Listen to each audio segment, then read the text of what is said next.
I bleed tonight, if I am sad tonight, I don't have a job to find.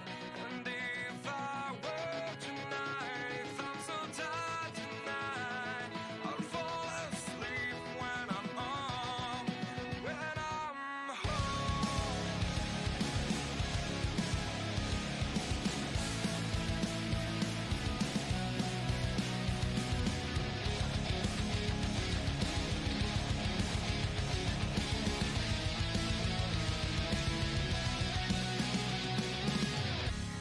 I was just so far from here, focused on my own way, with never looking back to those who lived in fear.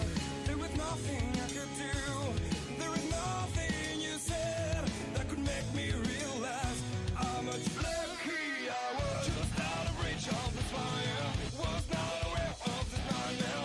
But when I stopped to see those eyes begging for help, begging for hope, just need to open my eyes now to try to change them to sunshine, to be someone among others. I've got to try. If I bleed tonight, if I am sad tonight, I don't have a job to find.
Good evening, race fans. Welcome to another event here in the Sim500 Xfinity KickAss Beef Jerky series. I'm here with Online Sim Racing Network, and of course, you can find us on Facebook or on Twitter on OSR Network. So we're here in Indianapolis. It's a 60-lap race, and drivers are qualifying right now. Got about 2 minutes left in qualifying. And it looks like it's going to be an exciting one. These cars are a handful right now. So also joining the booth here with the man controlling the shots and the cameras, our own Aaron Grosskopf. How you doing tonight, Aaron? I'm doing good, man. Ready to bring the action to you guys. I hope you enjoy the show, and can't wait to see how this race unfolds for these guys tonight. Yeah, it's going to be an exciting one. I'd say we've been watching them practice, and definitely a loose setup tonight. A lot of tire fall off. They can make it on one stop, but I'm kind of, if they do go green the whole way, I'm a little skeptical if they're going to want to try to push it on those tires, because it's going to be a challenge for sure. Yeah, one thing I've been hearing, man, tire wear is going to be key tonight for these drivers, this field of talented drivers at Sim500. Pretty excited to bring you the show on a different streaming platform tonight. Really glad to be a part of OSRN to finish the season, and glad to have you with me. Yeah, it's always a blast to be able to do a broadcast with you. So just to recap, this is the second race of the 10 race chase. Right now there are 16 cars in it. Last week was dominated by Daniel Fockingham. He actually led every lap of that 100 lap race at Darlington. So he's gonna now get 3 bonus points towards the next segment if he qualifies for the next one. He does not win and get in like they do in the NASCAR series, so you still have to point your way in. So as long as he runs well and stays out of trouble, he should be in pretty good shape to do that. He has a lot of bonus points leading into it. So I'll go ahead and list off the top 16 in points real quick before we get to the grid. It's Daniel Fockingham, Byron Daly, David Comstock, Tommy Ryan, Justin Fuller, Brian Macklin, E.J. O'Rourke, Scott Simley, Ryan Howard, Dwayne Vincent, Chad Coleman, Robert Gillenwater, Joey Jatina, Dan Denayer, Chris Chabot, and Jordan Hightower. So that is your top 16 for the playoffs. Let's say qualifying just finished up, and on the pole we have David Comstock with running a 51.104. And so we'll go through the grid here in just a minute here with David Comstock in the pole. In second place is Brian Macklin in the 30. Third place is Trey Edson in the 40 machine. Starting in fourth is Jordan Hightower in the number 22. In fifth position is Nick Timms in the number 17. In sixth is Daniel Fockingham, as we mentioned just earlier, starting sixth. Seventh is Mike Kelly. Eighth is Byron Daly, and then rounding out the top 10 in row 5 is Chad Coleman and Tommy Ryan. And you'll see the remaining drivers on the grid. I'll scroll through on the feed here. So yeah, they're. Say Joey's trying to give him a pep talk, let him know it's going to be a loose setup, and try to keep things under control. Anything in particular you're looking to see for tonight, though, Aaron? I'm just hoping to keep it green.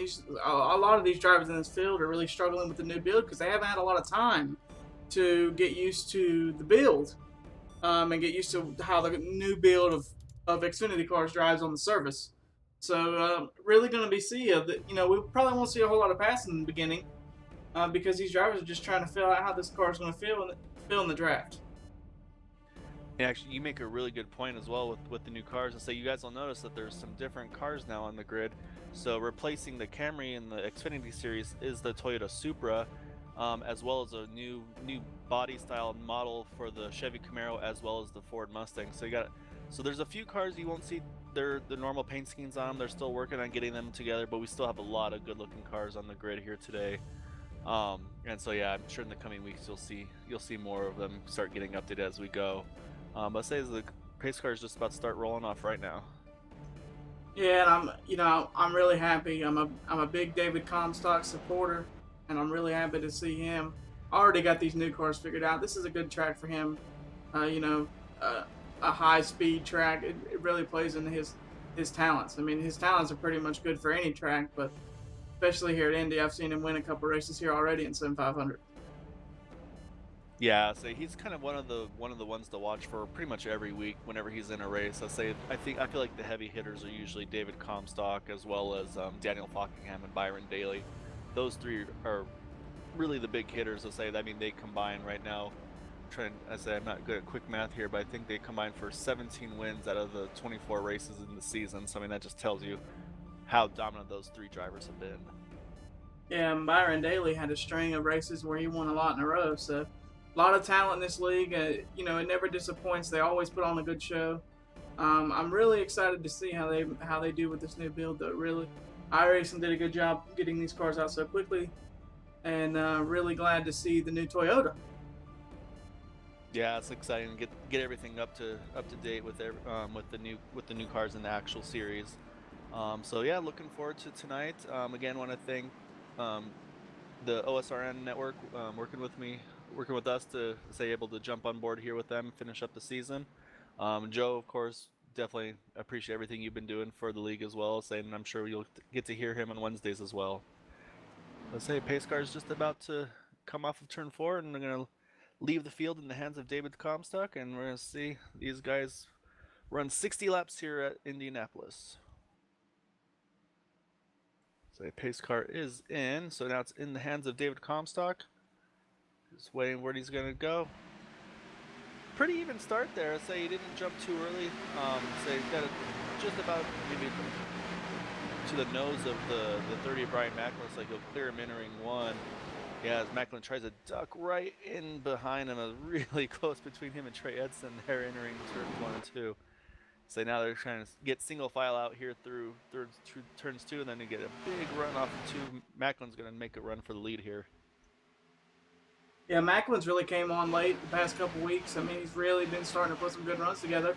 Was able to work his way in the chase, and him and Comstock been battling a lot here recently too. So yeah, it's a really good battle right now for the lead. I say it's when the tires are fresh, now's when you want to try to take advantage of it, because as the run goes on, that's when the car gets more and more loose. So they're just going to have to try to be careful. Obviously, you need to try to get the draft right here. As you can see, you've got Trey Edson there grabbing onto the back of the 30 of Brian Macklin, pushing him into the lead right now entering turn 1. And he's going to try to see if he can get to that second position as well. Yeah, one thing I just noticed, Brian Macklin forgot to put his numbers on that machine. Not sure what the graphic guys on that team were doing, but accidents happen, especially when you're rushing to get your paint schemes out. He is in the 30 for the people at home watching. He is in the 30. Yeah, it is the number 30 car. It's a very nice looking paint scheme with American Lung Association on the hood, so that's always a good one to have on board there. And you see Edson moving to second there. A very solid driver. Has been in the booth with us a couple times this season. He was in the booth with us at Bristol, as a matter of fact. Nice little cameo appearance he did for us. And yeah, he's got a good run there, and I wonder how many people are going to kind of work on trying to save tires versus going to try to set that pace here early on. So yeah, it'll be a little interesting to see if David's just kind of biding his time and say, you know what, we got 60 laps here. I'm gonna let you guys maybe burn your stuff off, and then I'm gonna kind of capitalize on them. Yeah, sorry to walk on you there, Guy. These top 3 guys, they got a lot of experience racing with each other. They're pretty close friends and competitors. As you see Edson take the lead there. Wow, what a pass. Yeah, it was a good run off of 2, able to finish the job on the exit there and then run all the way through. And I think same thing. I think Brian gave him a little bit of room entering 3, roll out of it. So let's not go in the turn 3 side by side. Say most of the file right now is pretty single file. Say looking like there's a couple battles here further on the back there. Where you got Mike Kelly in the 2 car in the 8th position, just got by Nick Timms for the 7th position. So he's got that retro looking Toyota TRD paint scheme. Yeah, it's a good looking race car, man. He's also another, I hate to sound like a broken record, but he's also another driver that's been putting together some good runs here late. A lot of the guys that made the chase are just good drivers, man. I guess you could say. I mean, I guess that's how it's going to work. As you see David Comstock make the move past Macklin to take second. And he's got Byron Daly on his bumper.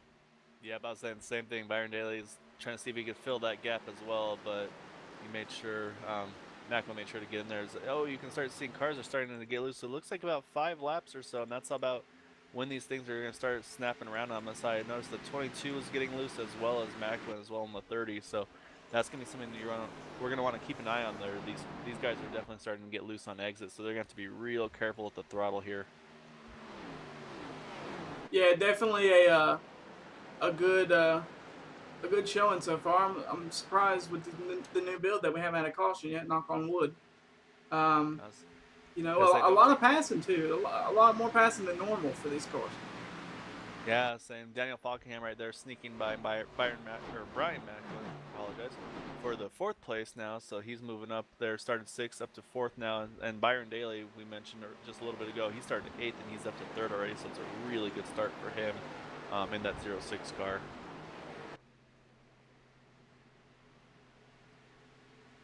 You're taking a look around, so looks like, unfortunately, Jimmy North is in the pits. He had some damage to the nose. So he may have gotten loose and caught the wall. I didn't catch it, unfortunately, but I'll maybe take a look at that a little later on when things. Was Macklin's really loose? He's gonna hang on to it right in front of the field. He's able to lock it down. I think everybody was able to get through unscathed. That was a really good job of heads-up driving by all the other drivers there. Try and get that replay pulled up for you. Yeah, we'll get that pulled up and take a look there. Yeah. Like we talked about, they just started getting loose, and really good job not to get any damage, and really good job also by all the other drivers just able to stay off of him, because when he started trying to correct it, it kind of came back up towards the track, and yeah, that got a little scary. Yeah, one thing I saw there, it's a good thing we're at Indy because there's a ton of room for people to miss accidents like that, and that could have turned out being really unfortunate for a lot of drivers that were close to Macklin there when he slid up the racetrack. Yeah, no, everybody did a really good job, kept their head on the swivel, and kind of were able to back it down in time. So I'd say looks like no real damage done for any of those guys. They just need to get some new tires, which you're going to see the whole field come in here. I don't think we're going to see any 2 tire strategies on this one. I think everybody's going to come in for 4, top it off, and then make another run at it here once we get back going green. Yeah, and I think the thing that you're going to see is that everybody's going to come down. Yeah, just as fast as these tires are wearing, I don't see any way that they're gonna try to stretch it, especially at this point on trying to risk it on tires. Maybe if it was gonna be like a 5-10 lap shoot up to the end, then maybe yeah, give it a try. But at this point, yeah, I think staying out here would not benefit them in the long run. Yeah, absolutely. You know, it was a good thing they had a little run there just to see what their car's going to do, what they need to do as far as keeping the tires under them for a whole run. As we're slowly starting to creep to the opening of pit road to get these drivers where they can service their machines. Yeah, I'll say we'll stay with this through the pit stops to say, and then once everything cycles through a pit stop, we'll take a quick break. As you know, the commercials, the cautions here are pretty long at Indy, but we'll see how everything cycles here as Trey Hudson leads the field into the pits. Long pit road here at Indy. You know, you really got to stay on your P's and Q's as far as speed because it's really easy to do here on this long pit road. Yeah, that as well as also just when you exit pits, it's so narrow. I mean, you saw it with that cup race today. It's very easy to get yourself in trouble.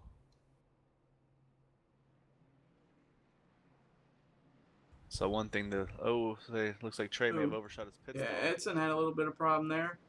And Macklin just getting those pit stall, that should show you right there. He just got there, folks. It looks like David Comstock in the 42 is going to win the race off pit road. Yeah, so he hit his marks nicely. Had that number 1 pit stall, always a big benefit.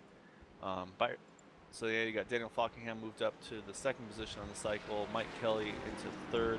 Then Nick Timms up to 4th after that cycle right there. So yeah, looks like Byron Daly lost a little bit.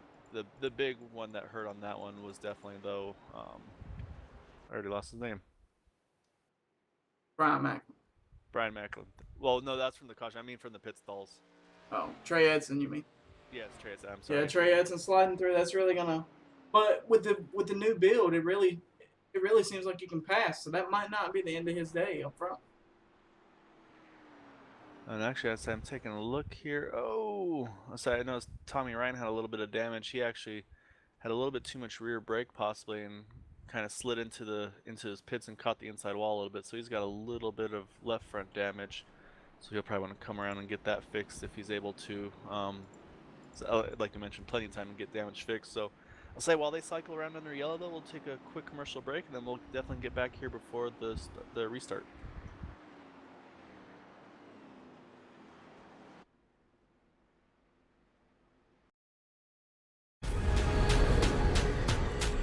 The most realistic online racing sim ever made. This is iRacing. Detailed laser scan tracks, fully dynamic real world cars, and over 50 series to choose from. 6 online world championships offering over $100,000 in annual prizes. This is the original esport racing game. This is iRacing.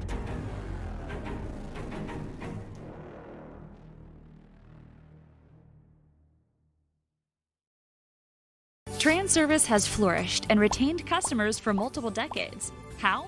By making our word our bond and delivering the most responsive service and transparent financial details to give our clients the best all-around value in the industry. By not providing cookie-cutter, one-size-fits-all, off-the-shelf solutions. Instead, crafting tailored, customer-centric solutions for each client's individualized business model and needs. By empowering highly ethical, dedicated associates to build true partnerships and mutually beneficial relationships with our accounts. And by cultivating long-term, loyal customers and vendors through each and every one of these guiding principles, and maintaining those relationships with transparent, quality operations. That's why TransService has been successful for 50 years, and that's how we'll continue to grow and flourish long into the future. Let us show you why many of our clients have been with us for over 20 years. It's all about the experience, yours and ours.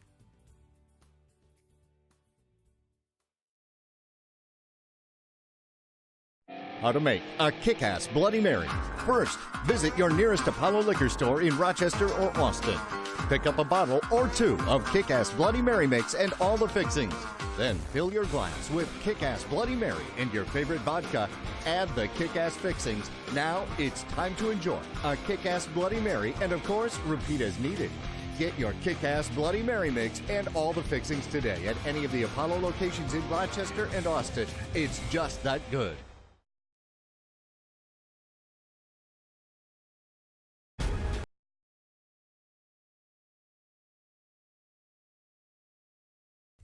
Welcome back to OSRN. Say the lights are off on the pace car and they are lined up 2 by 2 for the restart. Had a couple drivers. They're going to go ahead and top off here, get a little bit more fuel in for the run, just to see if maybe that'll help them out on the long run. Like I said, fuel window's about 30 laps or so, so they would still have to make another pit stop, but you never know strategy. It's always worth a try here. Yeah, strategy is going to be key at a track like this. And also not making mistakes on pit road, as we've already saw by a couple of drivers. But like I touched on before we went to break, that might not hurt him being Trey Edson that much, because from what I've saw already today, the new build you can actually pass in these cars, and recently it was all about keeping the momentum up, and you really couldn't make a lot of moves. So we'll have to see how it plays out for him and keep an eye on him as the race goes on. Yeah, I'll definitely say he'll be restarting in the 19th position, so let's keep an eye on him. Say as they're coming through turns 3 and 4 right here before they take the green. Another driver I want to mention is the 51 of Justin Fuller. He started 19th and he's already up to the 8th position, so also a really good climb by him as well so far in this race. Alright, say pace car is just about to pull off and put it back into the hands of David Comstock, and he will take the control of the start here. There he goes, really good start this time. Say looked like he left a little earlier, able to get a couple car lengths there on Daniel Falkingham in second. So say Daniel's going to try to see if he can get to the bottom. Can't quite do it. Mike Kelly's there, but he's getting a really good run off of turn 1 there. I say he might be able to make it happen here in 2. He's even looking. It looked like he was going to try to take the lead off of turn 2 there. Say washed up a little bit to us and opened the door there for Mike Kelly as well as Nick Timms. Yeah, somebody we don't get to talk about a lot. Nick Timms having a good run today so far. Knock on wood for him. I would be really excited to see him pull off a good finish here today. Yeah, so he's got that new Camry as well, sponsored by Harbor Freight this week. And yeah, he's running side by side there with Daniel Falkingham, trying to get that 3rd position. So just couldn't quite get him clear off of 4. It looks like Daniel may have lifted a little bit there, just that way fall in line and just try to separate, because the 2 cars behind him are running side by side there with the 22 and the 06. And oof, as Fuller got a little bit tight entering 1 there. Yeah, a lot of good battles. A lot of good passing going on. Not battles, passing going on, and that's good to see already. You're able to advance your position. It's going to put on a good show for the fans. Yeah, same. I was trying to take a look at that now, because trying to make a move there. You're just trying to break the draft. I'm not sure, maybe to get a better view of what's going on in front too, because when you get up close on these cars, you can't see what's going on in front of you, and it's really hard to hit your marks there. So we had a really good run there through 3 and 4. You might have a good run here. You're going to try to take the momentum and go by the 2. He's thinking about it. I think he's there. Yeah, he's definitely there. Side by side going into 1. What a pass by Nick Timms as Kelly gives it to him. Now it looks like Kelly might give him the crossover here in turns 2. They're really close on entry there. And the 17 closes the door. What a drive. This early in the race, you wouldn't think to see that, but these guys are going for it to get all the spots they can right now. Yeah, so I think he got in a little bit deep into 1 that hurt his momentum. That's what kind of opened the door for Mike to try to take advantage of that. But yeah, he definitely made sure to try to hang on to that spot there. So just behind them, though, you got the 22 of Jordan Hightower trying to take a look under Daniel Falkingham. Couldn't quite get it there, so he's going to try to regroup, see if he can make a good run here off of 4. Yeah, Hightower missed a couple weeks. It's good to see him back in the driver's seat, being a chase driver. Yeah, he missed last week at Darlington. However, he's one of the 16 chase or the playoff drivers, so He's got a little bit of a hill to climb, obviously, with not getting any points last week at Darlington. But I mean, there's still 2 races. You never know what can happen. So he needs to obviously have a strong showing here though today to start it off. Man, I'll tell you one thing. Nick Thames has really brought a hot rod this week, man. Yeah, Running down Comstock as we're watching right now. Yeah, he's right on his bumper as they enter turn 3 there. So he rolls out a little earlier, try to see if he can get it to rotate and try to get that good run there. Say the key really here at Indy is just, like we mentioned, hitting your marks, but you really need to try to get off in turn 2 and turn 4 just because of how long these straightaways are. I was saying right there, he got a pretty good run there. I don't know if he's going to have enough to make a lunge at him at this time. I say he's kind of showing his nose, though, just to let David know he's there. Yeah, didn't quite have the drive there from the 17 of Nick Thames. Mike Kelly's still there, too, if he keeps ducking that nose out and losing that momentum. Yeah, I say poking that nose out may have worked there because I say a really Wow. good switch out of the 42, and I say that puts the 17 Nick Timms in the lead. However, David gets a really good run off of 2. He's going to come back here on the backstretch, see if he can get that lead spot back. Yeah, man, these guys are going at it this early in the race, Kyle. I'll tell you that. Yeah, I'm saying we're just about that point in the run too where the tires start getting a little looser. I say David's able to clear him, but Mike Kelly's trying to see if he can follow through as well. So they're going to have to be real careful not to kind of pinch the car down too hard, because that's where the trouble seems to be happening. Yeah, one thing you saw there, Mike Kelly was under Timms. He's still under him, I believe. No, he's not. He actually is. He is under him. Wow, he got a run out of nowhere when that car got behind him, the 39 of Falconhead. Yeah, that was a really good run there. He was able to hold that speed on the bottom, which is really hard to do. Usually it's all about the momentum. So I noticed with the Cup car, if you were on the top side, you could slow the car on the bottom down a fair bit. So he's right there where he can maybe clear the 17, but say a little early, didn't want to slam the door on him. Say while this is going on though, say David's loving this. He's got about a 7/10 of a second lead while they're fighting for that second position. Yeah, David's definitely pulling away, but this battle for second place rages on as there's about 5-6 cars in this battle now. It's really shaping up to be the battle of the night. Yeah, say Mike Kelly's able to sneak by. Nick's kind of settled in, but now it's really with Byron Daly, Daniel Fockingham, Jordan Hightower, as well as the 51 of Justin Fuller. They are all right on top of each other at this point. Hightower's almost to the inside wall down the front straightaway. And man, it's still raging on back there for that third spot. Yeah, and Justin Fuller's trying to make the top side work, which you don't see very often here at Indy, and he's able to make it work. He's able to clear that 22 entering turn 1 and 2.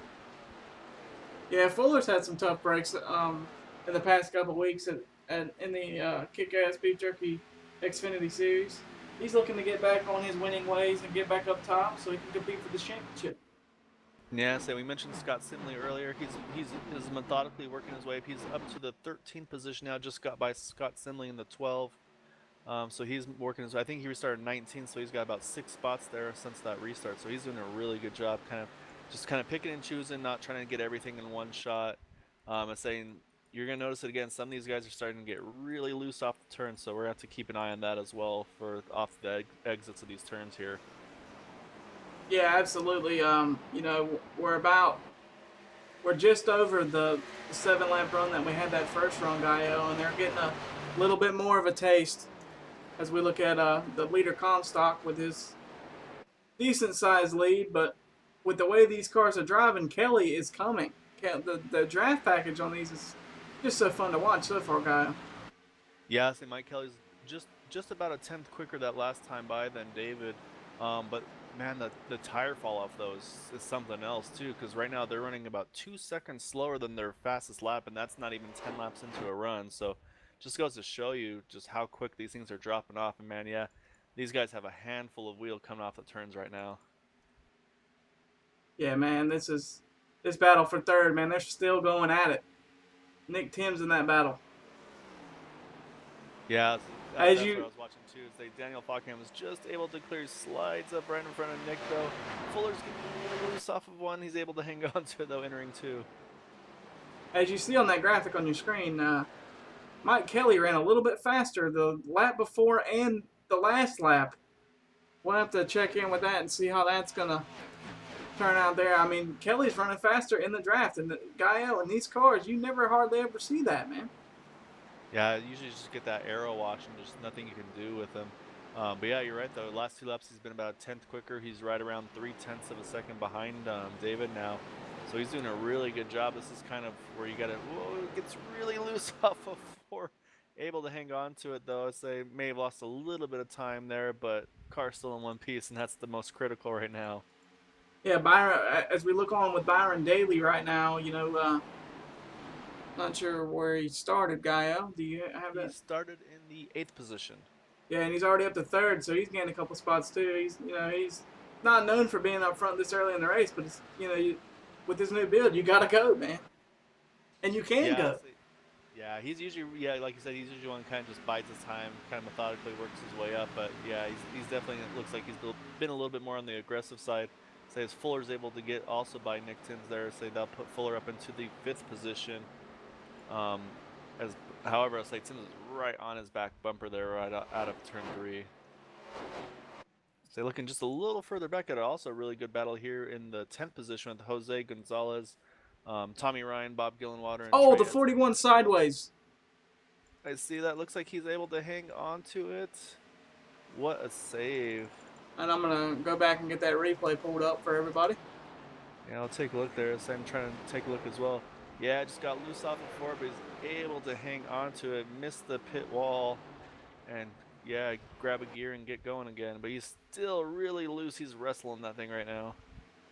Yeah, what a save by EJ O'Rourke, the driver of the Gary Mercer Trucking 41. As he's shown in 23rd position, so he really lost a lot of ground to the leaders. Yeah, he's got his tires pretty mad right now too. Sam, they're probably pretty. Those tires are probably pretty hot and slick now after that big slide. As we're back looking at the battle up front between Comstock and Mike Kelly, and Mike Kelly's just chipping away ever so slightly every lap.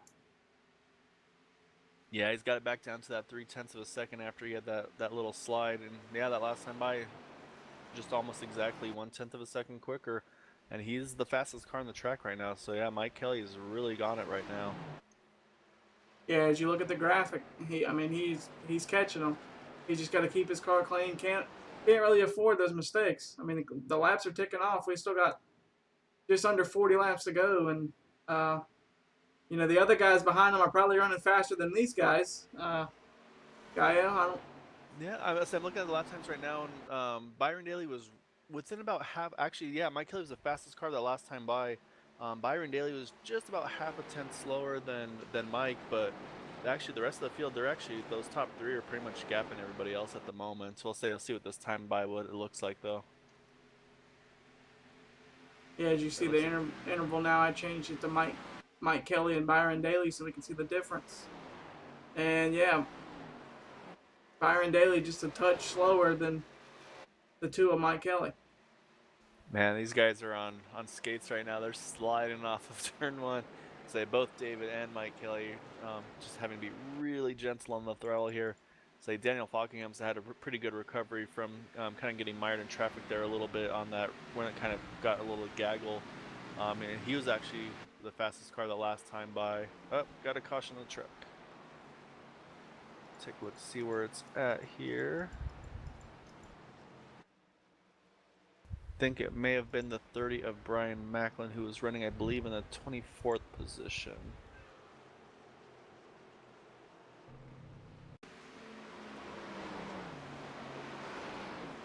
And unfortunately, for some reason, it won't let us get that replay because he's already back down at the server. Yeah, I'm trying to take a look, see if I can at least explain it.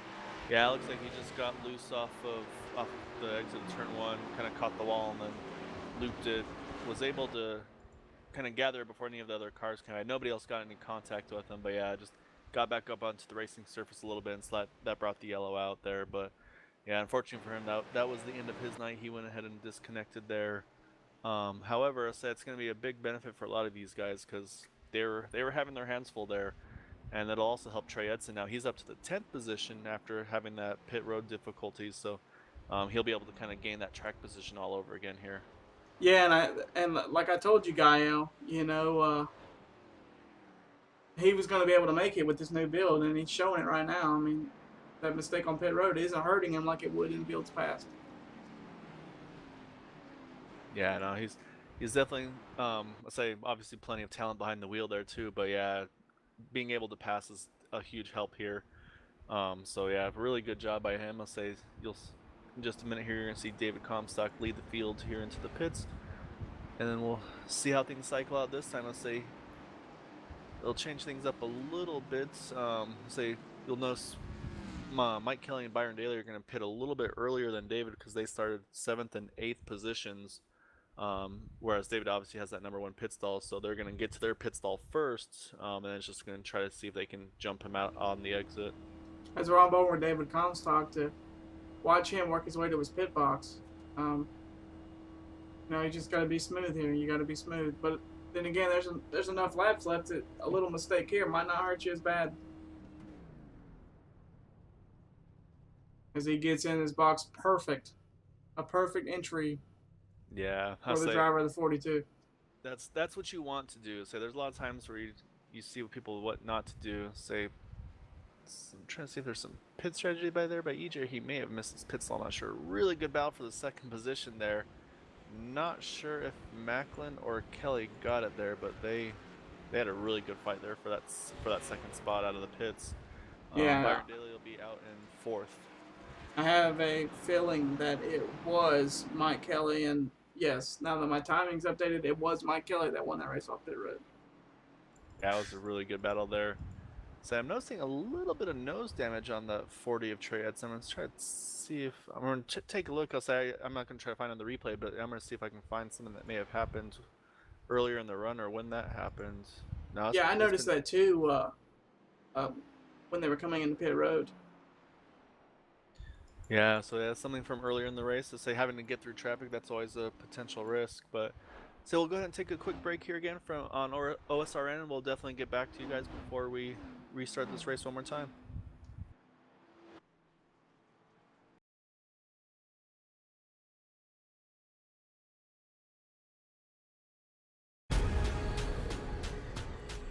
The most realistic online racing sim ever made.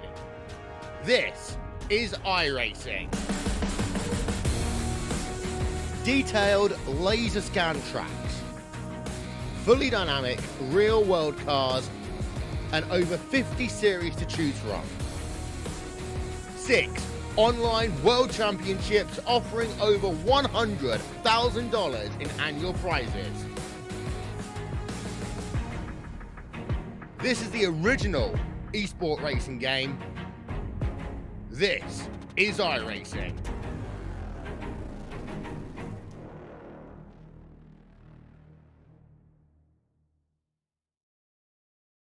Trans-service has flourished and retained customers for multiple decades. How?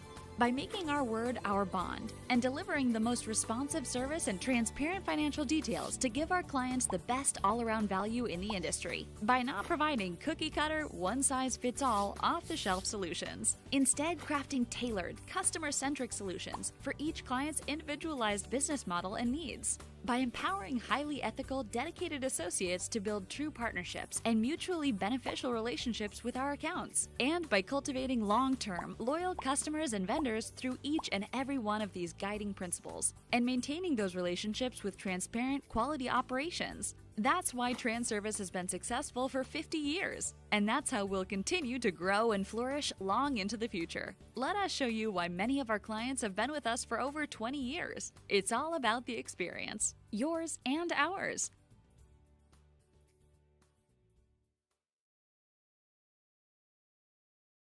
How to make a kick-ass Bloody Mary. First, visit your nearest Apollo liquor store in Rochester or Austin. Pick up a bottle or 2 of Kick-Ass Bloody Mary mix and all the fixings. Then fill your glass with Kick-Ass Bloody Mary and your favorite vodka. Add the Kick-Ass fixings. Now it's time to enjoy a Kick-Ass Bloody Mary, and of course, repeat as needed.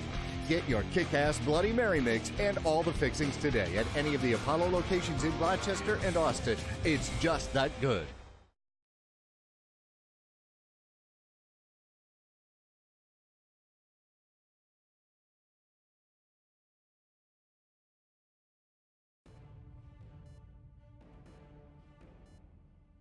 Welcome back to OSRN with the Sim500 KickAss Beef Jerky Xfinity Series. Say we are running currently on lap 27 of 60. Just as a caution just came out a little bit ago with when the 30 of Brian Macklin got loose off of one, caught the wall. Unfortunately, that ended his night. Pit stop just cycled through. David Comstock's able to hang on to the lead here. Mike Kelly in second, Daniel Fockham in third, and then Byron Daly in fourth. It's been a really good race so far. I'd say there's been a lot of battles on track. People coming kind of moving to the front after little hiccups here and there. And we're right at the edge of possibly a fuel window here to make it to the end if someone wants to try that, if we can stay green all the way. So this could add a whole nother thing, a whole nother element to this race here, Aaron. Yeah, it really could, Gaio. It really could. Just a little shake up, let guys get new tires. That was about 3 times as long as the first run. So the drivers are really looking good. And as far as we can, I guarantee you they're excited for the new car and the new build. Yeah, this has been put on really good racing. You mentioned it used to be all about track position and just that was pretty much everything. But they've been slicing and dicing so far this run, so it's been pretty exciting to watch. I say pace cars here entering fourth. Say David Comstock's going to take control again on this restart. He's had a really good run. I say he took it kind of easy on that first run and then let the other guys take over. But then from then on, he's pretty much kind of held the lead. So we'll see though if Mike Kelly's able to do anything on this restart. Say David goes and takes a green there. Pretty good, actually, pretty good start there by Mike Kelly. I think he might be able to, slot into the second spot, protect that bottom, because just the momentum is so big on these tracks here. You just got to make sure you don't let someone get underneath you and just start slowing you down. So really good start there. It looked like Byron Daly may have just kissed the wall entering turn 2 there, but looks like he should be all right. Oh, Daniel Fockham slipping up a little bit. They're going to go 3 wide here for the third position with the 40 of Trey Edson, Daniel Fockham, and the 06 of Byron Daly. Yeah, what a move by Trey Edson, man, to swing all the way out and try for it as he's still there, and he will make the pass. He will make it work. What a move by the 40 of Trey Edson to take third place. 2 for 1 there off of turn 2. It's a really good move, a really good recovery. Earlier he had to restart 19th. He missed his pit stall or missed his pit box. Had to back up to get into it. Cost him a lot of time, but he worked his way up back into the top 10 before that cycle of pit stops. Now he's all the way back up into the third position. So really good job there by Trey. So I don't think we've heard the last from him tonight. No, I don't think we have. He's definitely making a charge. Back up front after that mistake on pit road, Gael. As I told you with the new build, he was going to make it back up there, and he's showing that he can do it. Yeah, no, he's definitely been charging hard. Say another driver that unfortunately kind of is now back in the pack as well is Justin Fuller. He was up around the top 5, but I think he had to stay in a little longer in his pits to get some damage fixed. But obviously he'll see what Trey Edson's able to do and use that kind of for incentive. Like, all right, I can do the same thing here. Yeah, as we ride on board with Justin Fuller, we haven't been on board yet, Gael. Let's give it a lap here and just let these drivers, or let the people at home, see what it's like for these drivers to go around this racetrack. That sounds like a good idea. I'll stay quiet here and you can listen to the car for a little bit.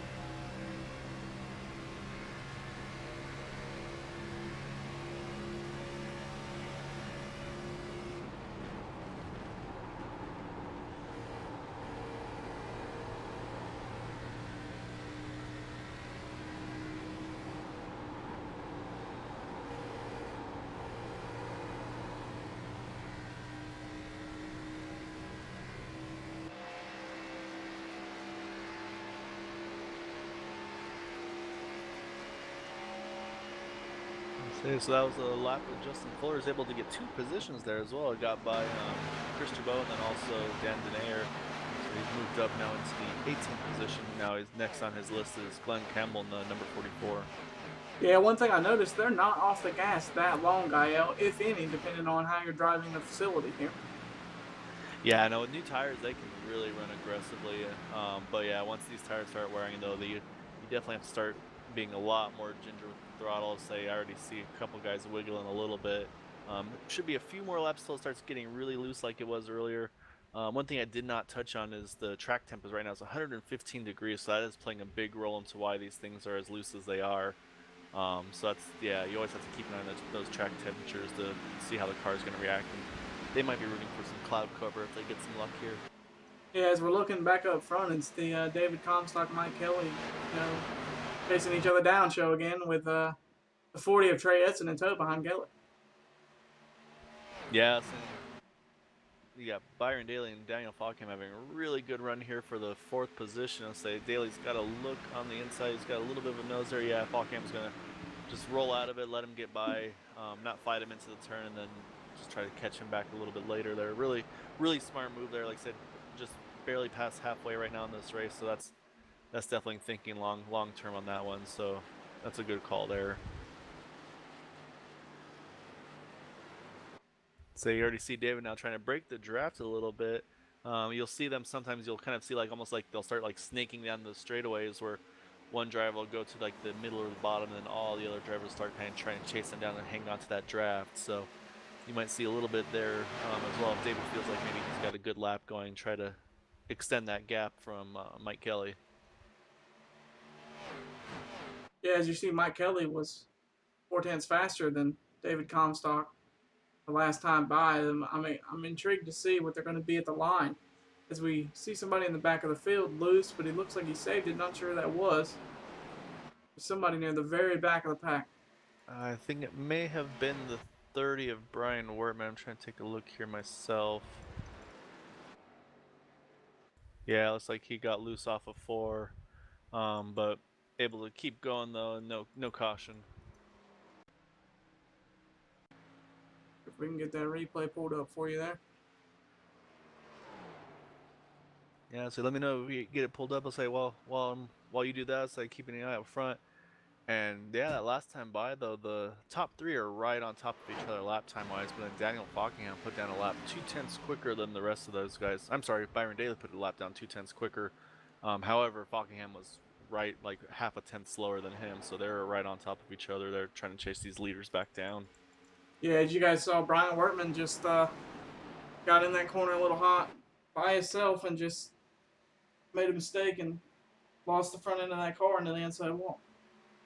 Yeah, he's not the only one, so he's been in pretty good company with a lot of these guys, and say I don't think he's going to be the only, or I don't think that's going to be the end of him either, because say they're going to start having to run a little harder, tires are going to get a little older, and yeah, it's just kind of a recipe for that to happen. Yeah, definitely. Pretty much every caution that we've seen so far, Gael, has been for the same exact thing. Yeah, I mean, that's kind of the nature of a loose setup. As I said, that Dave Comstock got really loose off of turn 2 there. That's going to give Mike Kelly a really nice run down the backstretch here. So he was only about 4/10 back. It's going to be about 2/10, I think, when they start entering turn 3 here. Yeah, he's really cut into some time there. Yeah, definitely this is where the tires have hit that window where they start getting a little bit squirrely. So the driver's going to be real gentle on the throttle here. Oh, Mike Kelly gets a little twitchy off the exit of 4. So does David. Both able to hang on to it there, but it's going to give Trey Edson a really nice run here off of turn 4. So you see Mike Kelly there kind of protecting the bottom as well, trying not to let Trey get a run on him. Yeah, Mike Kelly just a touch quicker than Comstock that time by. Yeah, but with both of them getting loose there, Trey Edson is about 2/10 quicker than them. He ran a 54.0 to their 54.2s. Man, this is shaping up to be a good race. As you see, Byron Daly, old 2-tire Daly coming in the picture. Yeah, we talked about it. There's those guys you can't count out, and you got 3 of them right now in the top 5 with Comstock leading, and then of course Daly and Falkingham. Those are, like we talked about, the 3 really heavy hitters of the series. I think, like we mentioned, they've had like all but 7 wins out of the 24 races I think that have gone through so far. And Edson's looking under him. Edson's looking under Mike Kelly. Got a really good run there, I'll say. I don't think Kelly's going to be able to fight him too hard here. He'll probably roll out of it a little early. Oh, Byron Daly reacts to that as well. He's going to try to see if he can fill that gap as well. Oh, Mike Kelly gets loose. Able to hang on to it, though. Yeah, but he's going to end up losing 2 spots because of that. Yeah, No, right now he's he didn't. Byron Daly let him gather oh, back just up. caught the wall off of turn 2. I say that's going to definitely open the door for Daly there. I think he should be alright. I don't know. It'll probably get a little tighter from that damage. Just say, hopefully, if you can just hang on to that draft, that'll definitely be a big help. But yeah, so move Trey Edson back up into the 2nd position, and then Byron Daly up to 3rd. And yeah, Daniel Falkham's just kind of stalking these guys right now in 5th. Just kind of, I think, just biding his time at this point. And I don't think we talked too much about Chad Coleman, as he's kind of had a quiet day. He's up in the 6th position, and he's got a nice little gap behind to the cars behind him, and so he's working right now and chasing Daniel down as well. Yeah, Chad Coleman started 9th. He's currently sitting 6th with his fastest lap being a 54 or a 51.948. Yeah, same. Take a look at the lap times one more time here, and yeah, say that contact at the wall cost Mike Kelly a lot of time on his lap time. Lost about 5-6 tenths of a second that last time by, but Daniel Falkingham was actually the fastest car on the track by about a 1/10 of a second. So he may have been just trying to save his tires and put them to use here once they start wearing out a little bit. So there's kind of that strategy you have to play, how hard you want to drive early, and then to be able to potentially damage your tires towards the end. Yeah, and talking about Falkenham, what a run he had last week at Darlington, leading all 100 laps in the first chase race to lock himself in the next round. Yeah, it's definitely a way to put your stamp on things. One thing they do differently here at Sim500, however, is actually the win. It's not a win and get in. You still have to actually point your way in. However, with the bonus points he had entering the chase, and plus, of course, now he will have 3 bonus points towards the next segment should he advance. So he is looking very good to advance. He just needs to pretty much just keep it clean these next 2 races, and he'll be an automatic in. Yeah, my fault on that. Mathematically locked in. Oh, wow. Okay. Yeah, I didn't realize that. So yeah, he's already doing awesome. Yeah, I mean, unless he has a dismal race, he's pretty much locked into the next round because of the bonus points and the win. Yeah, taking a look back up front though, Trey Edson is ready to try to pounce on David Comstock. He's all over the back bumper. He's saying just over a 10th behind. And saying same thing we talked about before. These cars are starting to get a little looser every time that they get on the throttle on the exit of these turns. So they're trying to balance that speed with the throttle control. So you'll see him step out just that little bit each time off each turn, really. Yeah, and Trey Edson and David Comstock, they're teammates, they're best friends, and I know they're really enjoying them battling it out. As Trey Edson got a huge run because Comstock tried to break the draft. Man, that really slowed him down. Not sure what happened there, if that was a strategy that didn't play out for Comstock, but Edson side by side with him for the lead. Yeah, I think he may have just touched the wall. Nope, just got really loose off of turn 2 actually. But yeah, so now they're 2x2 here for the lead coming out of turn 4. Oh, they get really loose. Oh man, Oh, they touched. touched. Contact between the 2 leaders late in this race, man. And they're friends.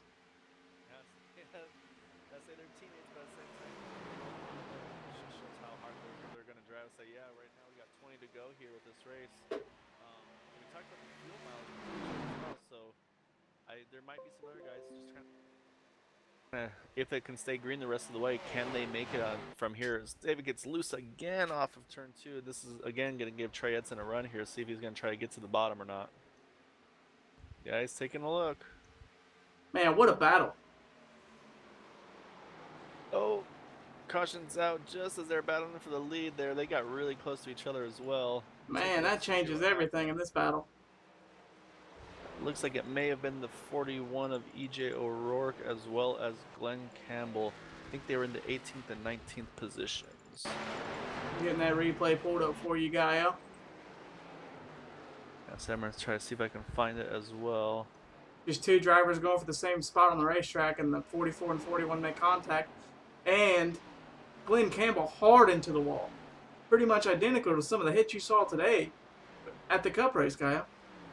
Yeah, that was a really nasty hit for Glenn. I'll say he's going to have a lot of damage on that one. He's destroyed that brand new Toyota Camry. Well, it looks like the caution timing may have just worked perfectly for Trey Edson. It looks like he had just taken the lead as the caution came out based on the the timing and scoring loops. So yeah, so looks like Trey's going to lead the field into the pit stops here once they come around this time. Yeah, that caution fell about the same time as the other cautions, right around that 20-lap window. We had 3 cautions, or 4 cautions. It's a handful, yeah. It's just a handful after those couple of laps. As Glenn Campbell blew up, catching up to the field. Tough break for him. Say trying to keep an eye on things elsewhere as well. So it looks like we've got some Tommy Ryan fans here on the YouTube channel here. So say Tommy Ryan currently is running in the 10th position, right where he started. So he's hanging on to where he's at, just trying to capitalize on others' mistakes at the moment. As we got the field entering the pits. Yeah, the thing that we do not want to see right now is mistakes on pit road, because there's no time to make it up. There's not that many laps left in this race, guy. No, you were right. So yeah, you got to definitely hit their marks. So we went on board with David that last time by, and he hit his perfectly. So he's going to need to do that one more time here. And he did. Yep, he did. Everybody in the front did. No problem. Oh, Nick Thames. Thames, yeah. Nick Thames had the backup. Didn't realize it till late. That's going to cost him a ton of spots. After running in the 2nd spot early in the race, he really kind of fell off a little bit. Kind of been running, I think he was running outside the top 10, guy. Yeah, I think you're right. And say that number 1 pit stall, though, gets David Comstock back out in front there. Going to put Trey Edson in 2nd, Chad Coleman out up to 3rd, and then Byron Daly in 4th, and then Jose Gonzalez now up to the 5th position. He's had a pretty quiet night. I don't think I've talked about him at all, but I say now he's up into the 5th position, and saying he's definitely one that could make a challenge here towards the end. And say it looks like there's a couple pit stops that didn't go too well for some of the drivers. Let's say I believe Daniel Fockingham looks like he lost a few spots as well on that cycle. Yeah, let's talk to the winner from last week, Daniel Fockingham. I'm trying to pull him up, see if we can't exchange some words with him. Hey, Daniel, you got a copy?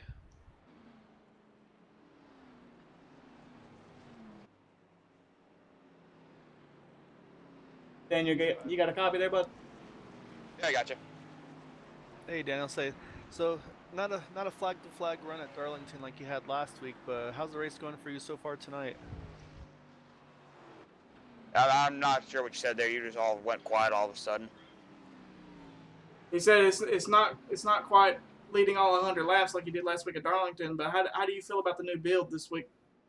I really haven't had a chance to test it, but so far in this race, they've definitely made the setups a lot freer, so it's a lot more challenging to drive. But I feel like whoever can drive this new build the best is definitely going to be the champion, or definitely going to be in the top 4 when we get to Homestead. So it's definitely taking me a little bit more time because I've been so used to the last build we've been running. But it's going to take a little bit of time to get used to this new build. But I feel like I'll adapt to it quickly, and hopefully we can keep putting on a dominant season like we've been doing so far.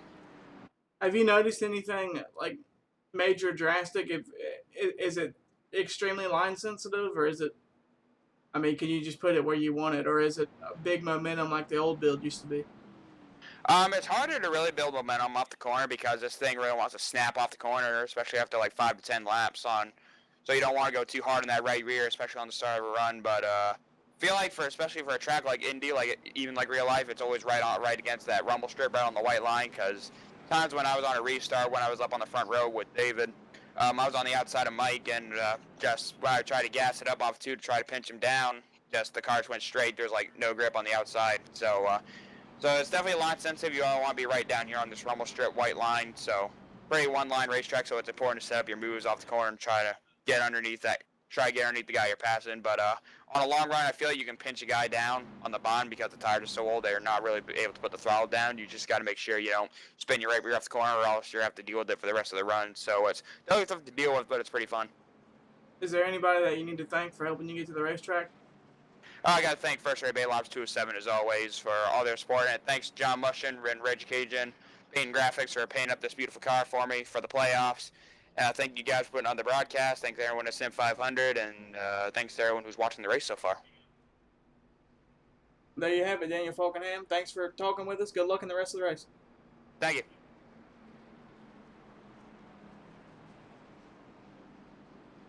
Yeah, let's say hopefully say my mic's working okay for you though, Aaron, right? Yeah, I can hear you. We just had some technical difficulties there, Gaio. It's part of switching broadcast vehicles. You don't know where everything quite is yet. No, I was saying you did I say you asked everything I was going to ask in the interview, so you nailed it. And say a little different strategy here though. David Comstock's going to take the outside on this restart, so we'll see how that kind of shakes things up a little bit. Say we're going to restart here with 15 to go, and that's going to put him right on the window of kind of when those tires started getting at their loosest. So I think that's going to make it pretty exciting here at the end if they can keep it green. It should make it pretty interesting. And one thing I also wanted to note is I think Mike Kelly stayed in the pits a little extra time there as well to get some of that damage fixed. So now he's back into the 11th position. So I'll say, unfortunately, it's cost him a little bit of time. Hopefully, see if he can maybe make some ground back up here. Yeah, absolutely. Getting that damage fixed, it could save him that time that he lost because he got into the wall that one time. And from one thing I've noticed, Gaio, we got a lot of cloud cover right now. That might speed the track up a little bit too. Yeah, no. Anytime you get clouds, it's always going to help things out. It should help help the cars a little, get them a little less free. I'm saying, unfortunately, that incident, Glenn Campbell has retired from the race. That's 3 cars out of the race at the moment with Glenn Campbell, Brian Macklin, and Jimmy North. And I really want to, before we go to green here, I really want to thank everybody for tuning in tonight. I hope you guys are enjoying it. If there's anything that you want to see, let us know. Yeah, I'm trying to keep an eye on the chat as well as the race during the yellows. Say David Comstock here and take over the lead take lead of this restart here. Say as he gets a pretty Trey got a really good start there actually. He's going to hang right to his quarter panel there. So now the question is going to be if Chad Coleman there can sneak into the 3rd position ahead of Byron Daly. I believe those front 3, yep, they are able to go 1, 2, 3 right there. I believe those are all teammates. So that's some pretty good teamwork there to get them all up front right now. Yeah, definitely a good group of drivers there and good friends. These guys have been racing together for such a long time. I've known them for such a long time. They're great friends of mine, and it's really good to watch these guys. The top 4 right now pretty much know each other pretty well. And you could tell because actually the top 5, I didn't even see Hightower there. They've got a lot of sim racing experience between the 5 of them, and it definitely shows. Yeah, say Byron Daly's able to get a run off of turn 2. He's going to try to see if he can make this pass happen off of turn 4. Not quite. Now the question is going to be, where's the help going to come from? And it's going to be Jordan Hightower up top there with the 20 of Chad Coleman giving him the push. Won't be able to quite clear the 06, but definitely was able to give him a little bit more, just get that nose that little further forward. Yeah, and I believe the 40 of Trey Edson also pushed the 42 of David Comstock coming into the corner. That was a really good turn 2 there for Byron Daly, able to clear the 20. Chad Coleman said now he's going to set his sights. Oh, I think there's a trouble in the back. I don't think the yellow's going to come out, but it looked like the 84. Yeah, Calantoni. He was in the 15th position, unfortunately.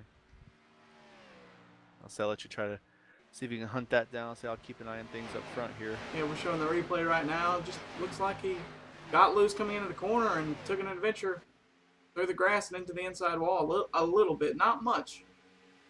Enough to crinkle the hood up a little bit. Tough break for him. He was having a great run. Yeah, so that's just probably them getting a little bit more aggressive as the race wears on here, just trying to get that little extra bit out. And I'll say it'll bite you with this new build, it looks like. So that's definitely going to be something we'll have to keep an eye on these future races with this series. Yeah, definitely, Gaio. And with the cloud cover, the guys think they can push it a little bit further. And Calantoni found out that he went a little bit over the boundaries of the racing surface. And so as we talk about the clouds, it's now bright and sunny in turn 3 and 4 there. So that's going to definitely slicken that track up a little bit. But say Trey Edson's right back where he was earlier, just right on the back bumper of David Comstock here, and try to take that lead here. He's got a really good run off of turn 4. Seeing if he's going to try to make a run on the inside or if he's going to stay in line for the moment, it looks like. Yeah, I think Trey Edson just sizing him up, seeing what he can do, see when he gets his runs, so he can find that extra little bit to get by him when he needs to. It's definitely with this new build, Gael, you're going to be waiting until the last possible second. You have to know where you can beat the car in front of you to pass him. Yeah, so he just has to be careful too, because with Indy, I mean, when you're side by side, you're losing so much time, so they have to make sure they don't open up, make themselves vulnerable to Byron Daly in the 06 there in third. I'll say it looks like for the fifth position, got a battle here with Jordan Hightower and Daniel Falkingham. Daniel trying to get that fifth position back here.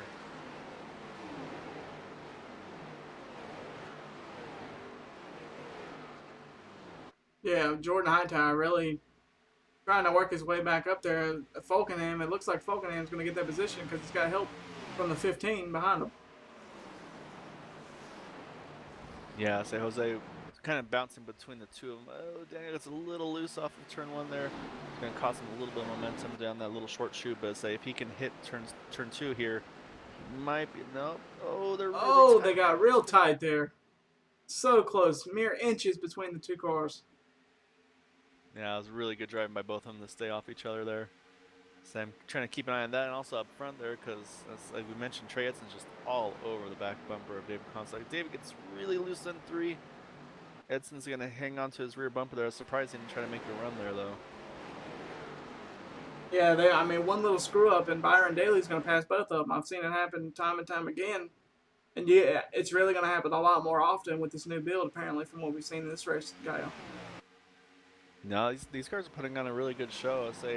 I say puts it more into the driver's hands, which I think is always something that people want to see. So I think this is going to put on a lot of good racing, especially for the remainder of this playoff series.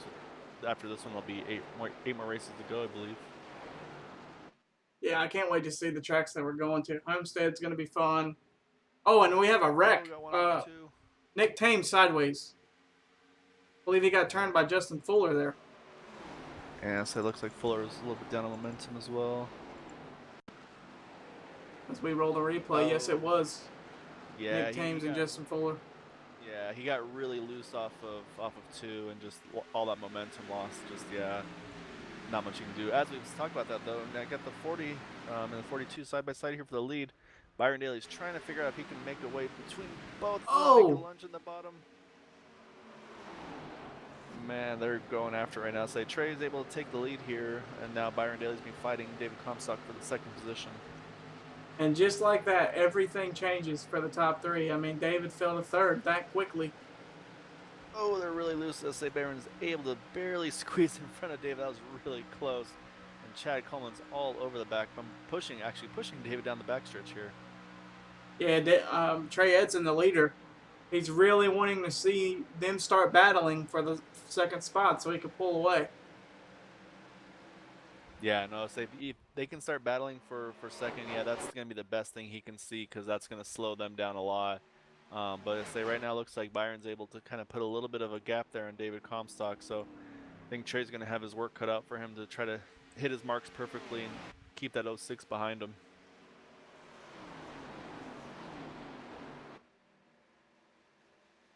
I don't know, as you see it, Byron Daly, 3/10 back. And closing ever so slightly. Trey got a really good exit off the two there. Looks like he's going to get a little bit of a gap. And as you see, he's starting to try to break that draft a little bit. You see all these cars start chasing each other, trying to hang on to that draft just because of how important it is here at Indy. Yeah, and Daly definitely lost some time there, as you see on the graphic on the corner of your screen under the ticker. That little wiggle really helped Trey Edson. He could really come out with a good finish for the boys at the shop this week. Yeah, no, he's really hitting his exits. I mean, that's what you have to do when you're in the lead of these cars, because you don't have that toe that these other guys do. So you got to make sure you're nailing your exits, which he's done a really good job so far. Oh, as I say that, caution came out here. Looks like it involves the 51 of Justin Fuller. Looks like it may have been on his own. Just got loose off of 4, and yeah, just really hits the inside wall hard there. I'll let you take a look at that one on the replay. As we get the replay pulled up, yeah, I mean, just about the same wreck we've seen all night. Just gets loose on exit and slams, absolutely obliterates the inside wall right before the pit entry, Kyle. Yeah, that was a hard look for him. I'll say he already had some damage, unfortunately, after that contact with the 17 and nicked him. So it's possible that may have just made his car drive a lot worse, and he was probably trying to get the most he could out of it to the end there, but just couldn't quite have it. This is gonna make things really interesting Yeah, here. this is definitely going to heat it up because I don't know. I guess we'll have to wait and see if we make it to overtime or not. I don't think we will quite yet because in 7500 they only get one shot at an overtime finish. Yeah, I don't think we'll get to overtime. I'm saying, I'm curious, is everybody going to take four? Is anybody going to be willing to try a two-tire strategy or stay out just with the potential of a quick yellow? Especially if it does go to green-white checker, that would be the time to do it because if there's a quick yellow, I mean, that's going to end the race if there's another caution. So, yeah, there could be some strategy here. I mean, they did run about 10 laps or so on the tires there, so they will not be handling very well, but you never know. There's always those gamblers. Yeah, absolutely. At this late in the race, you're gonna have to try something. I don't I don't think two tires is gonna help you, but Byron Daly's the man who knows everything about two tires, so we'll see. Yeah, but I feel like where he is, it's gonna be someone further in the back, like a Mike Kelly or something like that, who lost all that track position earlier. He's running 10th right now. Could he try something kind of like a Hail Mary? It's like, hey, well, I'm 10th now. If I take four, I'm gonna probably still wind up around 10th. Or take two, maybe I fall back to let's say 5th, or catch a break and finish way up front. Well, It's one of Gael, it those is things. the week one of the NFL regular season, so a Hail Mary could be the thing that wins the game. Yeah, we've seen it happen before. It's saying here comes all the leaders. It's saying don't see anybody right now staying out to try to stay out on it. So we'll see if anybody wants to do two. I say Brian Wortman, I think, is going to get his lap back here, put him back on the lead lap there. So that's a good job being persistent there by the 36 or sorry 35 of Brian Wortman. And here come the pit stops.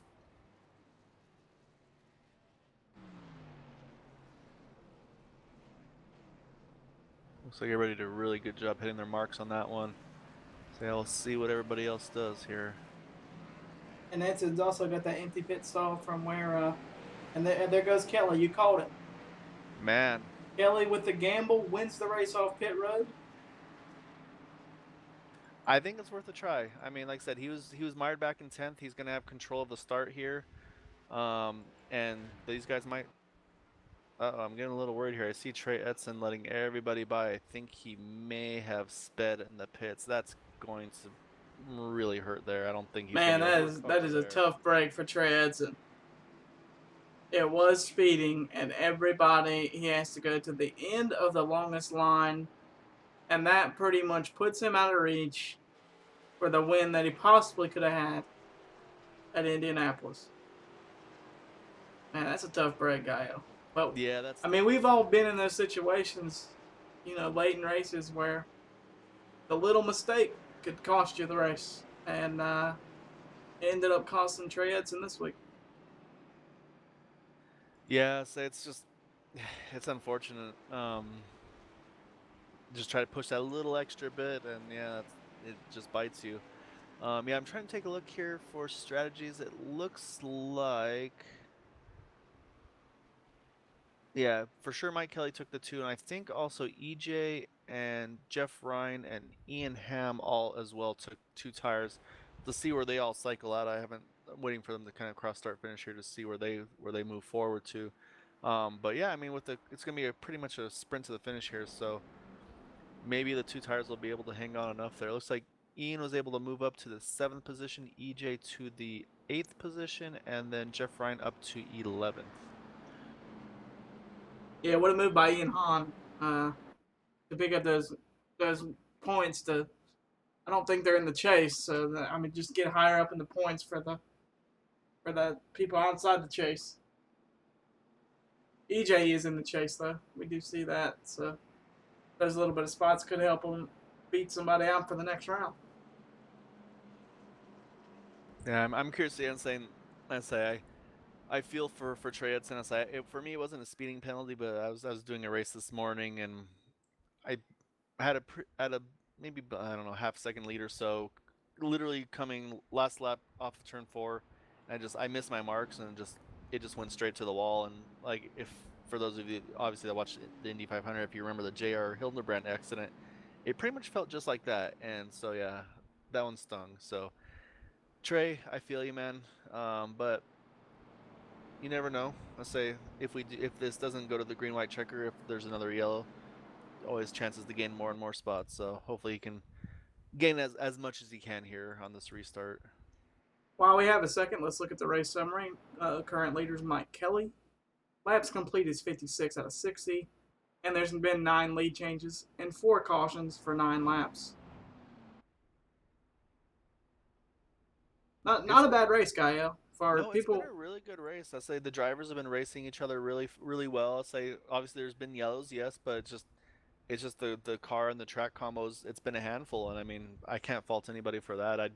I'd probably be one of those ones as well, kind of getting loose on it. So yeah, I think these guys have actually done a really good job tonight. I've seen a lot of good battling, but they haven't been like running each other into the wall or anything like that. So see how they're able to finish that. Lights are off on the pace car, and we're at lap 58. So this will be what, a 3 2 to lap? go. 2 to go to finish the race.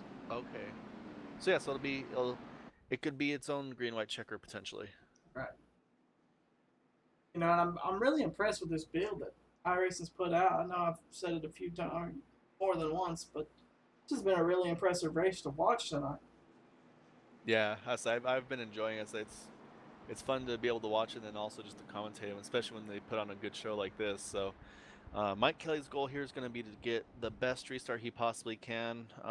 Obviously, David's going to be trying to time it as best he can as well. But then if he can get Byron Daly and David Comstock start fighting for that second position, maybe even Chad Coleman in there, that's going to be what he's going to be rooting for. Because if they can stay 2x2, that's going to help his cause to try to get that extra gap. So we'll have to see what these two tires do, if they're too loose or if maybe they'll give him that grip he needs for just these couple quick laps here. Yeah, and I want to say this. If you're enjoying the show tonight, it's nothing compared to the show that you'll have tomorrow night on OSRN, as this same group of drivers will be racing in the Cup cars with a $500+ prize on the line for the champion. And that will also be at this place, Indianapolis, starting at 9 o'clock Eastern. Yeah, the Cup cars drive pretty well here. That's what I was running this morning. They were a lot of fun. So, yeah, definitely tune in for that one. Be sure to like, subscribe, and follow OSRN. And gonna put everything in the hands of Mike Kelly here. He goes really early as soon as the pace car is off, so he's able to get about a couple car length lead here on David Comstock. Really good run there. So that's gonna put Byron Daly and David Comstock fighting for that second position right off the bat.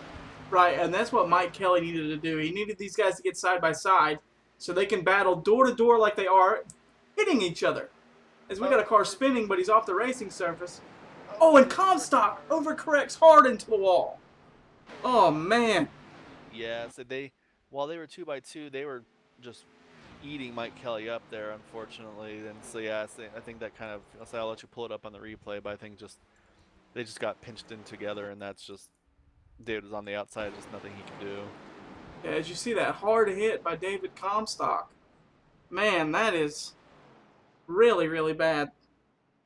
Yeah, he almost had it corrected, and just it hooked right on him, and then just, yeah. As we're looking at it again. So further back, I saw there's another spin. Looks like it may have been Jeff Ryan in the 67. That's not what brought out the yellow, though. Yeah, that was off the racing surface. In iRacing, if you're off the racing surface, as you see it right there, it will not trigger a caution. But the caution was definitely for David Comstock, as he absolutely obliterates the outside wall. Yeah, Man, it's a hard hit. That's a tough one for David. So he was up front all night, and just bad luck in the positioning where he was on the track. I say, because Daly and him were all over the back of Mike Kelly. Just it looks like those two tires just don't have the grip that Mike needs for him to be able to try to hang on to that there. If it had it stayed green, I should say. So yeah, he's just kind of in a bad spot there, and just the 206 and the 42 touched, and yeah. Well, Gael, green white checker, baby. Overtime. Yeah, so here's our official green white checker.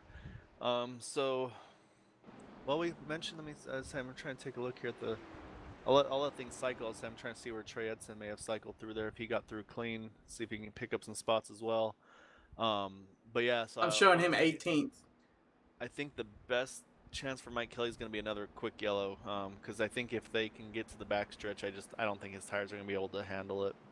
I think Trey these 4 Edson's tires 18th right now, guy. But really couldn't even get up to speed to make a pass at all.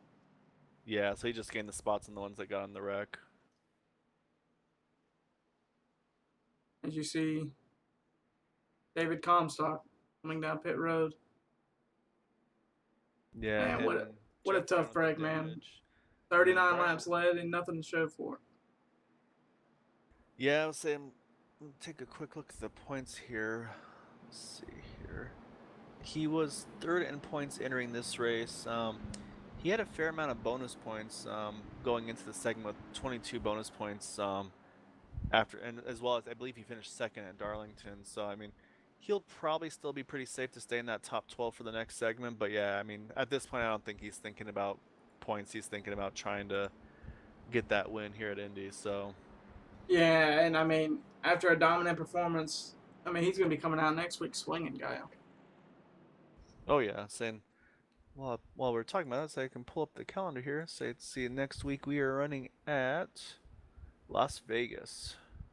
Yeah, and that's going to be a good track with this new build. I have a feeling, Gaio. Just the fact that these cars have changed so much, they're so different. Really going to be something to see. Tune in next week if you can, man. These guys really do put on a good show, even though this is not the flagship series. At Sim500, the Cup Series on Monday nights is their #1 series, but I mean, it's all basically the same drivers in the 3 series that they broadcast on Sunday and Monday and Wednesday nights.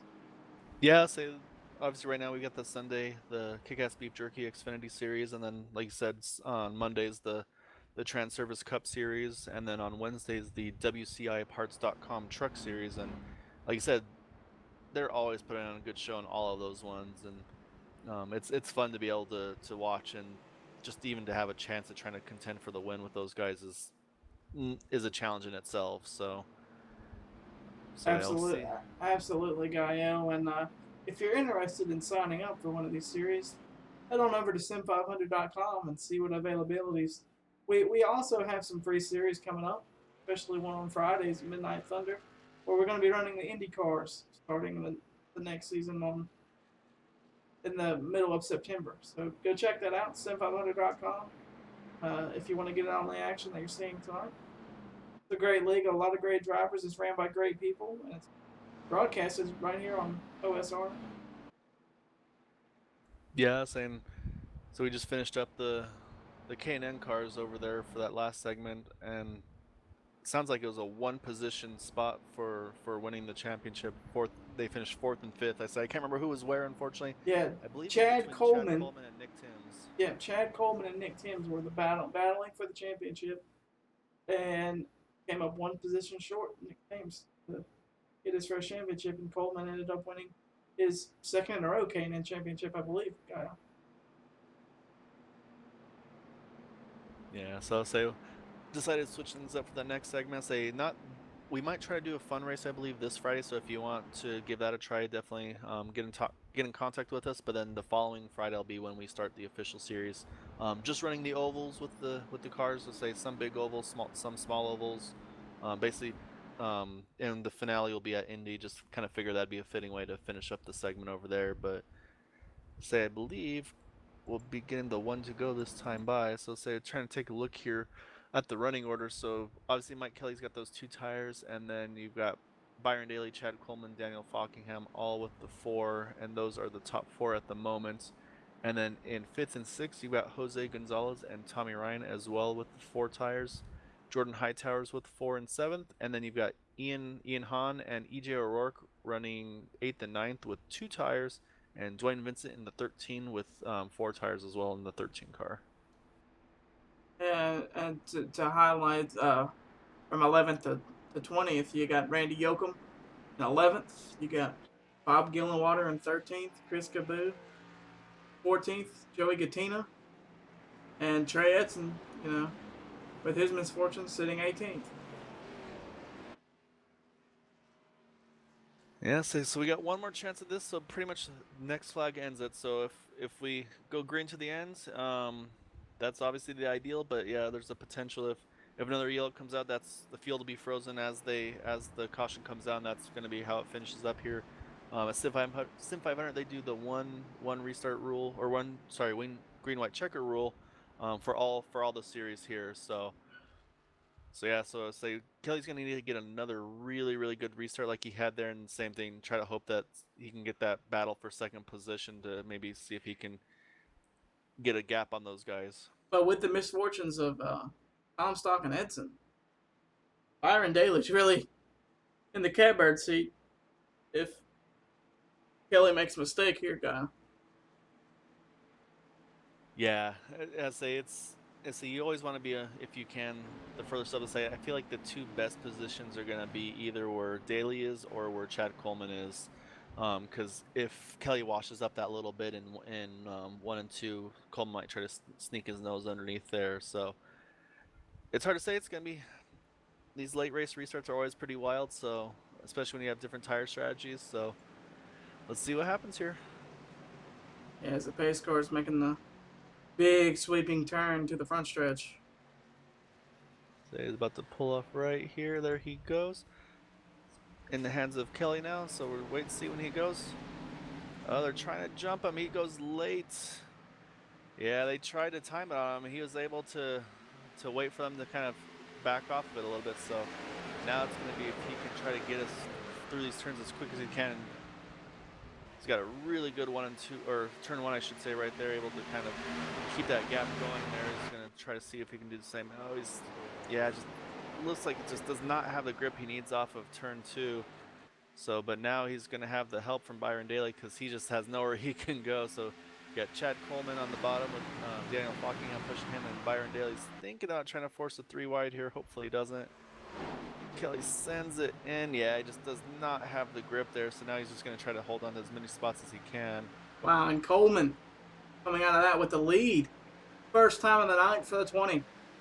Oh. As Kelly gets into the wall hard. So he's trying to stay it up against the wall, hopefully not bring out a yellow. So get into the white flag right there. And say Coleman with the lead. Oh, Fockingham sending it really deep. Gets into the 20 there, entering turn 1. Oh! Byron Daly's now Contact! almost 3 wide there for the lead. That was what Coleman needed to see there. That really hurt the momentum in Daniel Fockingham. Coleman's able to hang on to the lead there, and now they're all over the place here going for that second position. I say this is exactly what Chad Coleman wants to see in his mirrors. Absolutely, Chad Coleman on a mission, coming out of nowhere. Try and pick up a win. You got Tommy Ryan trying to take it 3 wide on the outside there to gain some more spots here coming to the end. Fockingham looking for second. Hightower under him. Oh, we gonna go 3 wide here for the second position here. They're battling hard. Wow, what a finish. So you got Chad Coleman with the win, I should say, and then I believe looks like Jordan Hightower is able to get second. Byron Daly able to grab third back, and then Daniel Fockingham finishing 4th with Jose Gonzalez finishing 5th. That was what a finish, man, for second place. Man, this new build's awesome, guy. I'll tell you that. I've said it 100 times this broadcast. But, man, that is awesome to see. Coleman, what, man, that really played in his hands. Yeah, he Wow. he did what he needed to there. I say just was able to get that push. I say he really got a really good push on that backstretch from Daniel Fockingham. That definitely played a big role in there to get that track position that he needed. But yeah, really good run there by him. And then yeah, unfortunately that gamble by Mike Kelly did not quite pay off. But yeah, so say that Chad Coleman getting the win here. Say that'll give him some bonus points to the next segment as well. And then we mentioned with Daniel Fockingham, just needed to have a couple clean races. So like you talked about being mathematically locked in, I think he'll be in pretty good shape here. As you see, Chad Coleman trying to do some burnouts. Can't really figure out the new car, I guess. Having some struggles. So wore out from winning the race, he can't even do a burnout. He'll get it. There you go. He got her now. Man, what a performance. What a way to, just be at the right place at the right time for Chad Coleman. Yeah, I mean, he was strong all race, but like we talked about, we weren't really talking about him too much until, yeah, he kind of showed up there towards the end, got himself in the right position, just made the right moves to get there. I don't even think I had mentioned Jordan Hightower on that last restart, and then he was up there battling for it as well. So yeah, that was a really good run there.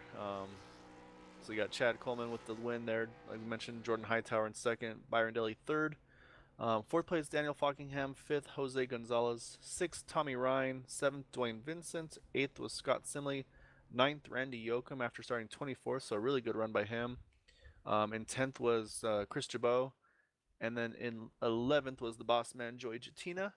In 12th we had Trey Edson. He was able to recover back up to 12th. Not quite obviously what he wanted to get to, but I mean, that's still a pretty good recovery, all things considered. Absolutely.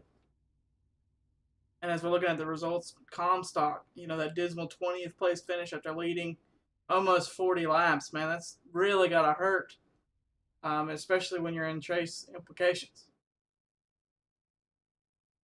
Yeah, it's definitely not what he's looking for. I'll say we'll have to let them update the points and everything to see how that all shakes And out. I mean, Justin Fuller, 223rd. I mean, he was up near the front. Nick Thames, 24th. He was up near the front.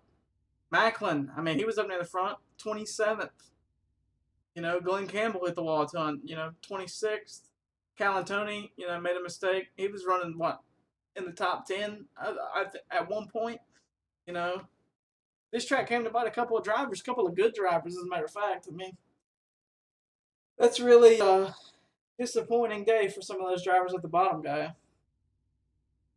Yeah, I say it's a tough way to finish that one for some of them. Like I said, just bad luck, and then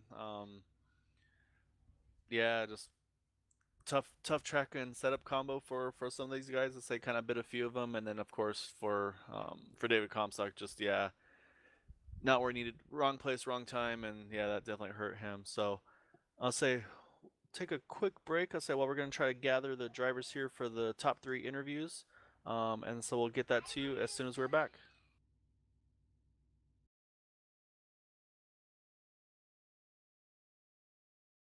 How to make a kick-ass Bloody Mary. First, visit your nearest Apollo liquor store in Rochester or Austin. Pick up a bottle or 2 of Kick-Ass Bloody Mary mix and all the fixings. Then fill your glass with Kick-Ass Bloody Mary and your favorite vodka. Add the Kick-Ass fixings. Now it's time to enjoy a Kick-Ass Bloody Mary, and of course, repeat as needed. Get your Kick-Ass Bloody Mary mix and all the fixings today at any of the Apollo locations in Rochester and Austin. It's just that good.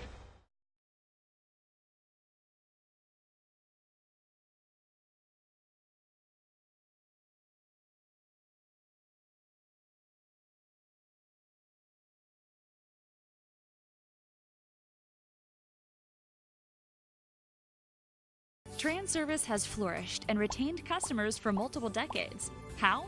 By making our word our bond and delivering the most responsive service and transparent financial details to give our clients the best all-around value in the industry. By not providing cookie-cutter, one-size-fits-all, off-the-shelf solutions. Instead, crafting tailored, customer-centric solutions for each client's individualized business model and needs. By empowering highly ethical, dedicated associates to build true partnerships and mutually beneficial relationships with our accounts. And by cultivating long-term, loyal customers and vendors through each and every one of these guiding principles, and maintaining those relationships with transparent, quality operations. That's why TransService has been successful for 50 years, and that's how we'll continue to grow and flourish long into the future. Let us show you why many of our clients have been with us for over 20 years. It's all about the experience, yours and ours.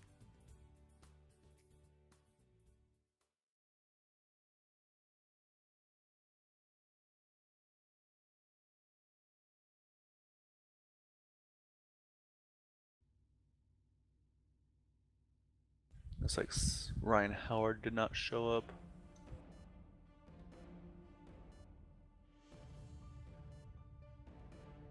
Welcome back to the Sim500 KickAss Beef Jerky Xfinity Series. I'm here with OSRN, and I believe our own Aaron Grosskopf, has caught up with the 3rd place finisher of Byron Daly. Byron, man, I mean, what can you say about the new build, man? It definitely put on a good show there at the end. Tell us about your race, man. Yeah, the race wasn't bad for. I didn't really get to practice at all, so it was a little bit tough out there. I think I was better on the long runs than I was the short runs, and just I hate what happened at the end there between David and I. He's the last person I want to have anything in contact with there. It was a little bit of net code looked like, but still hate that. It was a crazy finish though. I'm sure it was exciting for everybody to watch. I wish I did a better job there at the end. Actually get a W. It's been a little bit of a dry streak on that, so oh well. Right. So I mean, at the start of the run, you could pretty much put the car wherever you wanted with this new build. How much did the fall off affect you, and how quickly did it affect you after the restart? The car quickly got, free off the corners, and it could be a little loose in, but it was really just getting freer and freer off the corner, which is my type of car. I love that because I usually do pretty good when the car gets looser during the run instead of tighter. So it really suited me well to have long runs in this race because of how much the tire fall off was and how bad the rear tires started spinning. So it was a lot of fun to drive and definitely not what I expected tonight. So the new builds definitely helped out a lot, especially here. I'm really disappointed you couldn't take 2 tires and win the thing, man. I was waiting for you to do it. You've done it so many times this year. Who do you have to thank for making it happen for you week in and week out, Sim500? I'll just, again, the league for putting on the show. It's always fun to be a part of. It's, KickAss Beef Jerky. These new cars, I didn't get my banner on there, so that's gonna be a little bit of a penalty. That'll hurt in the points, but just thanks to them for supporting the series. Definitely don't want to leave them out. And yeah, you guys for broadcasting. I'm sure it's gonna be a fun one to watch. Yeah, man, we appreciate it. We appreciate you, and we appreciate you showing up every week. And there you have it, Byron Daly, your third place finisher here at Indianapolis.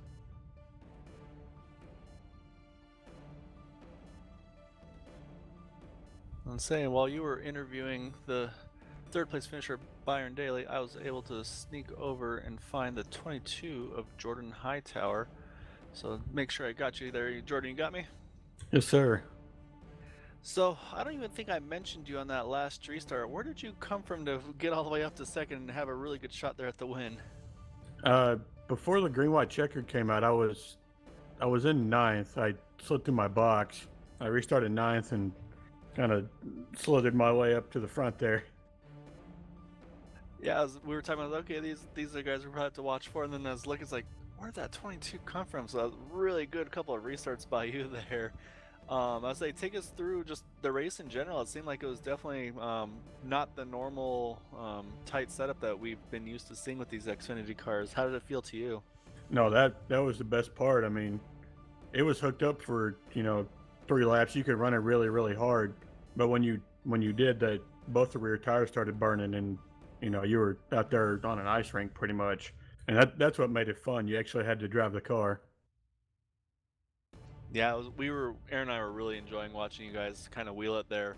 I saw, unfortunately, it looked like you'd missed last week at Darlington, so you're kind of playing catch up here to try to get back into that top 12 for the next segment. You did move up into the 15th position, and you're really only about 10-15 points away from trying to get into that top 12 there. So you're going to kind of try to do the same thing, not go for broke per se, but it is Vegas, so it might be one you can take a gamble at. Oh yeah, for sure. I'd missed the last 5 or 6 weeks, I believe, but we showed up strong here today. Try to go to Vegas and get one spot better and try to beat Chad this time. Next time, I mean. All right, well, definitely want to give you a moment here. Any thanks or shout outs you'd like to give? Just thanks to Chad and Byron, my teammates. We finished 1, 2, 3. That's always good. I don't have any sponsors on the car, but if I did, I'd thank them. Well, if anybody's looking to sponsor a wheelman of a driver, you got the 22 of Jordan Hightower's got a nice looking Ford Mustang, so feel free to try to get a hold of him, and maybe you can try to get some nice TV time for some more podium finishes with him. I sure hope so. All right, so that's the second place finisher of Jordan Hightower. And I believe Chad Coleman has made his way up to victory lane. or possibly at the bricks. We'll have to see what his plan is here, huh? Hey, Chad, you got me, sir? Yeah, I got you. So, take me through that last restart. I thought it was all over when it looked like the 39 kind of got in, really sent it in deep into one, but you're able to hang on to it, and then he got people fighting him for that spot in turn 2, and you're able to sneak through there and build a little bit of a gap on him. Yeah, it was kind of wild. We were talking on TeamSpeak trying to figure out how 2 was going to work with this new car, and luckily Mike decided he would be the guinea pig. So we saw right there that 2 is probably not going to be the way to go at some of these tracks with the higher tire wear. And but yeah, right there once we got the run down the back and I got clear of Mike, I had Daniel right there on my bumper. I overdrove turn 4, and he had a run down the front, so I just parked it on the bottom and tried to get up the racetrack as late as I could to try to mess up his entry. I did. I went in shallow. He went in hard. I was expecting it. I was ready for the contact, you know, the little bit that we made, and I think he lifted to keep us from making more contact, which on his part which is nice of him, because I mean he could have went on in there and moved me up the racetrack, and I was fully expecting it. When you block somebody like that, I mean at the end of the race you got to expect it. It's coming. And I looked up, and they were battling and bouncing off each other behind me, and we had a pretty good gap going into 3, and then just made a half a lap, come on back around. It was a lot of fun. New cars really enjoyable. Yeah, that's what I was gonna ask you. Say, Aaron and I were loving the show you guys were putting on. Looks like these things are you're really able to wheel them now. Say, not tight like they used to be, where you can just like you actually have to kind of take care of the tires possibly, because looked like after about 5-10 laps, that was where they really started kind of wearing you guys. Is that what you were feeling too, or I mean, I'd say just give us your impression of the setup in general. Yeah, for a fixed setup, usually with the older cars, we were just tight. Everything was planted, simple to drive. You just had to worry about driving through the right front. With this, it's a whole nother experience. It's so much more fun because it does. I mean, you have to drive these cars now. The trucks kind of went this direction last build, and now this Xfinity car has gone the direction the truck did. So whatever they're doing, iRacing, I applaud whatever they're doing because it's working. This car right now is a lot of fun. And yeah, like you were saying, if you went out and you ran and you hot lapped for 4 or 5 laps, if you don't slow down and cool the right rear off, cool the rears off in general, you were going to be loose, and there's a really good chance you'd bust your ass off the corner because it would jump out from under you. So I mean, it made it a lot more fun. You know, it put the